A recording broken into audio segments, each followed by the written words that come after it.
We're not even finna waste no time with this one. Let's hop right into it, because that 10th grader was out there acting nefarious. 10 minutes into the game, excuse me, you can't guard me, ref. You can debate if it was a foul or not all you want. Either way, Rodri still got that bucket. Wendell, I ain't forget about you bullying Saka a month back. Thank you, Lamine. It's crazy how Wendell just locked up Saka and Foden, and then Yamal just tore him apart. Less than half an hour into the game, oh, I'm trapped? Psych, I'm out of here, you can't guard me. Excuse me, you went away too. This is a child.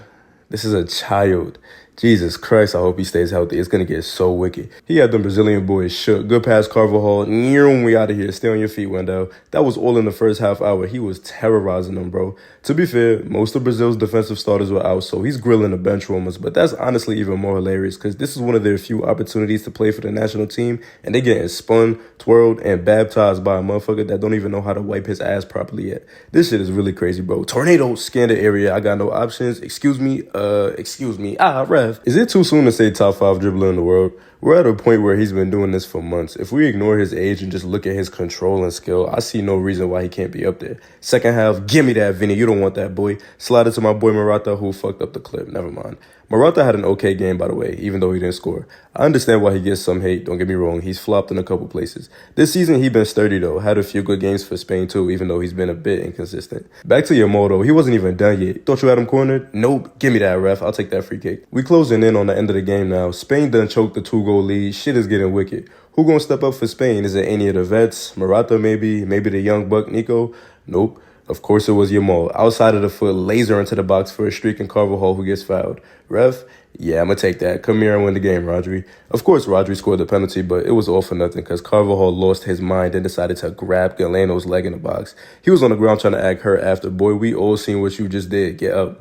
All that bullshit didn't have a damn thing to do with Yamal, though. He was subbed out damn near 5 minutes before to a standing ovation.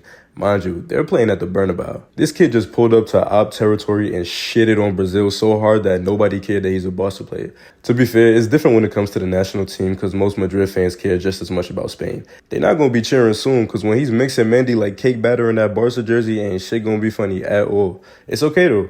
Madrid fans had their own prodigy on the field playing against them, and he showed out too. It was a win-win for them. Endrick wasn't unbelievable or anything, but he wasn't bad. He's very clearly still an extremely raw player, though, if you know what I mean. When it comes to things like decision-making and IQ, Yamal is very far ahead, which isn't even that much of a slight considering the fact that Yamal is also far ahead of many people older than both of them. And before anybody says, oh, there's no need to compare them, let's be serious here. They're the main teenage superstars in the biggest rivalry in football history. There was going to be comparisons no matter what, and they've already started, actually. Endrick scored in both of Brazil's friendly games, and while neither performance was perfect, he did demonstrate flashes of why he has the potential to be an incredible player. I do feel like a lot of people are going to be unfair to Endrick because he's developing at a regular pace, meanwhile Yamal is accelerating at an unreal pace. It kind of comes with the territory, though. He looks like he's going to be able to handle the pressure. I hate to say it because I try to avoid putting wild expectations on very young players, but it's hard not to imagine this as another Barca-Madrid rivalry with an unreal dribbler and very high IQ passer and overall player on one side and a relentless goal scorer on the other side. Obviously, that's not all there is to both of their respective games, but y'all know what I'm getting at. Endrick is the kind of player that can have an extreme impact on the game without having as many touches as a player like Yamal. The future is extremely bright in Spain. It may seem like Madrid have the edge by a wide margin right now, but all it takes is a few more pieces around Yamal and El Clasico will be rebuilt to its former glory.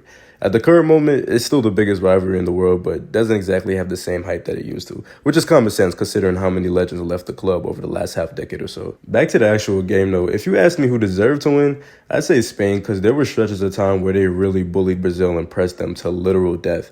The first 15 minutes of the game, they literally struggled to get out of their own half. A lot of the game was very end-to-end, though. This was a fantastic matchup. Spain's player of the match was easily Yamal, and Brazil's player of the match, in my opinion, was Rodrigo. Even outside of his goal, he created a couple good chances and occasionally jump-started a Brazil attack that wasn't consistently functional this game. He didn't really have much comp, though, if I'm being honest. Brazil didn't have a lot of great performance this game. As for Spain, their lineup won't be super different at the Euros, so this was a solid audition even though they didn't get the win. A healthy Pedri at the Euros would be very helpful too, no matter how unlikely that seems. Thanks for watching, y'all. I'm gonna see y'all next time.